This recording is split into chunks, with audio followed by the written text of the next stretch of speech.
Magandang araw mga kabataan. Ito na naman po ang inyong kuya, si Father Anton sa Caritas Manila. At pagpatuloy natin ang ating pagninilay sa buhay at kung paano tayo magiging isang tapat na alagad ng Panginoon at misyonero sa mundong ibabaw.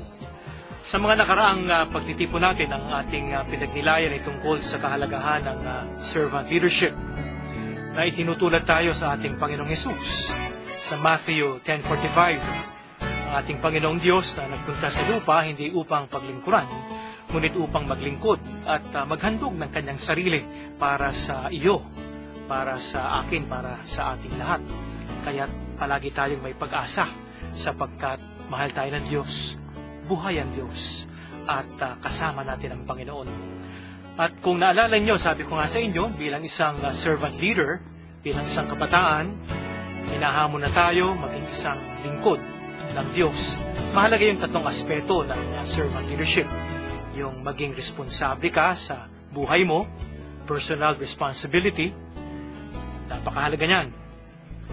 Maging responsable ka sa lahat ng sinasabi mo, ginagawa mo, at iniisip mo.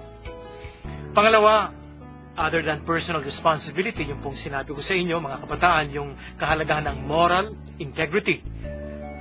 May katatagan at kahusayan, kabutihan ang ating pagkatao. Mahalaga nga dito yung GMRC. Kung naalala pa natin nung elementary, di ba? Yung good manners and right conduct, no?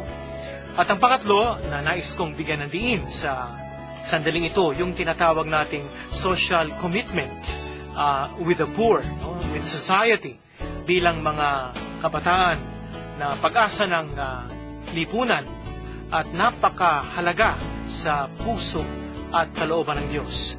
Tayo ay hinahamon na makilahok, mag-alay, magtaya ng ating buhay para sa ating kapwa, lalo-lalo na sa mga mahihirap.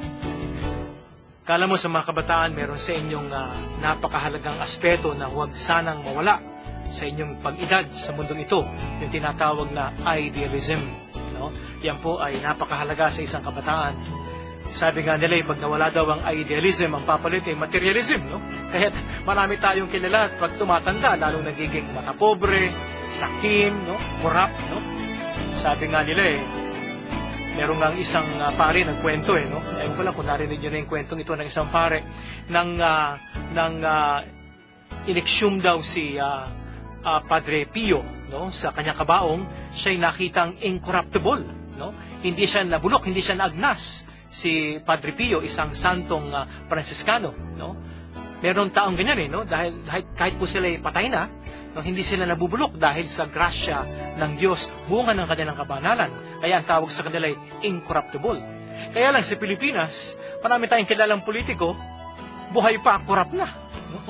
Di ba, no? Yung corrupt na yung kanilang kaluluwa, yung kanilang isipan. Kaya mahalaga po dito yung tinatawag nating social mission, social commitment with the poor. No? Kaya bilang mga kabataan, huwag mawawala sa atin yan. Yung ating pagmamahal, hindi lang sa ating sarili, hindi lang sa ating pamilya at mga kaibigan, kung hindi yung ating pagmamalasakit sa ating kapwa, lalo-lalo na yung pinakamalapit sa puso ng ating Panginoon. Walang iba kung hindi ang mga mahihirap. May kilala ka bang mahirap sa barangay nyo? May kaibigan ka bang mahirap sa iyong parokya, sa ating komunidad? Ikaw ba'y makamahirap na tao?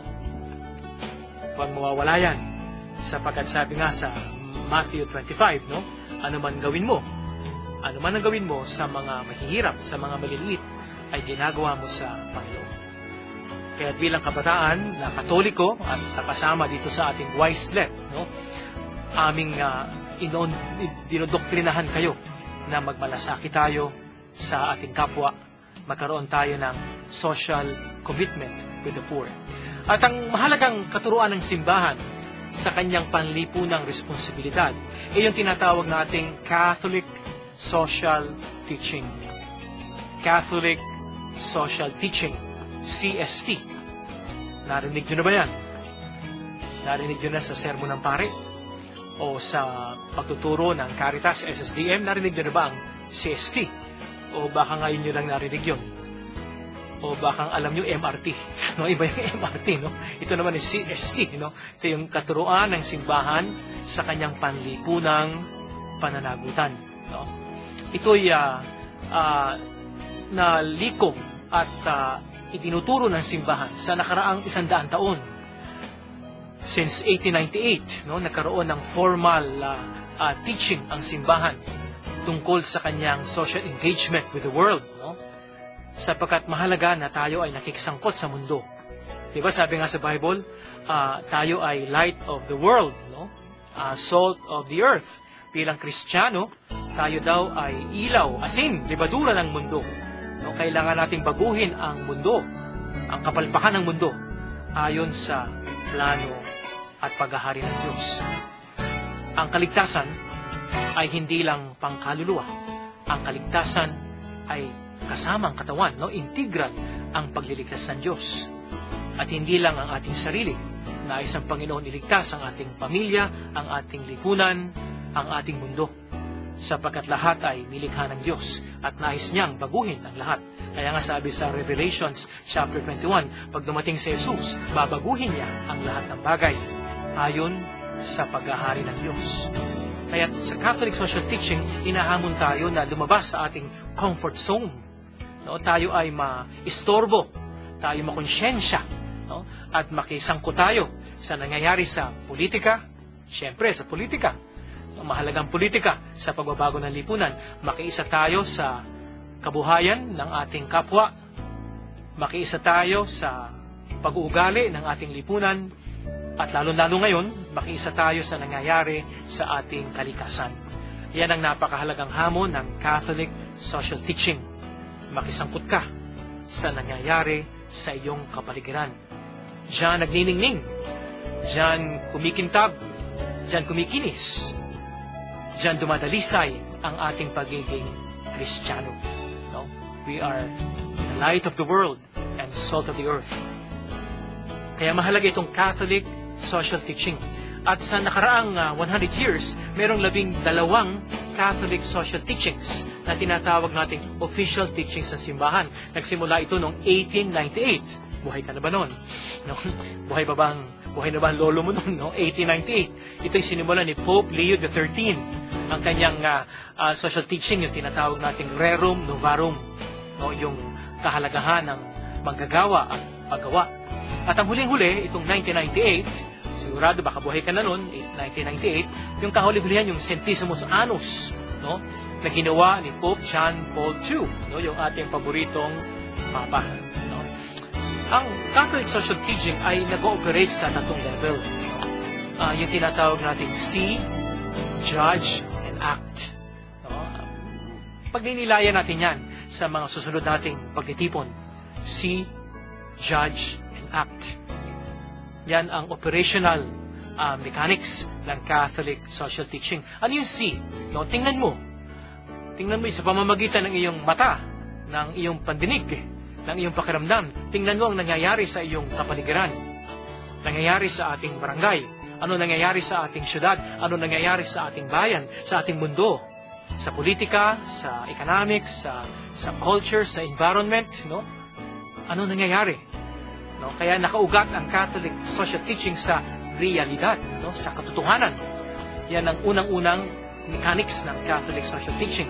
Hindi sa libro nanggagaling ang kahalagahan ng Catholic social teaching kung hindi nangyayari sa ating kapaligiran. Maganda man o pangit, no? Mabango man o mabantot, no? Ano ang nangyayari sa ating kapaligiran. Pagkatapos niyan, yung judge, no? Suriin natin ang nangyayari sa ating kapaligiran, maganda man o pangit, sa konteksto ng ating pananampalataya, ng ating moralidad, at ng itinuturo ng ating simbahan na nasa Biblia, nasa tradisyon. Tinuturo ng mga obispo, ng pare, ng ating mga magulang. No? Kaya pagkatapos mo makita, suriin natin sa mata at pagtingin ng ating pananampalatayang Kristyanismo. At pagkatapos noon, sakalang tayo papasok sa act na tinatawag, kikilos tayo. Pagkatapos ng nakita natin, pinagnilayan natin, dinasal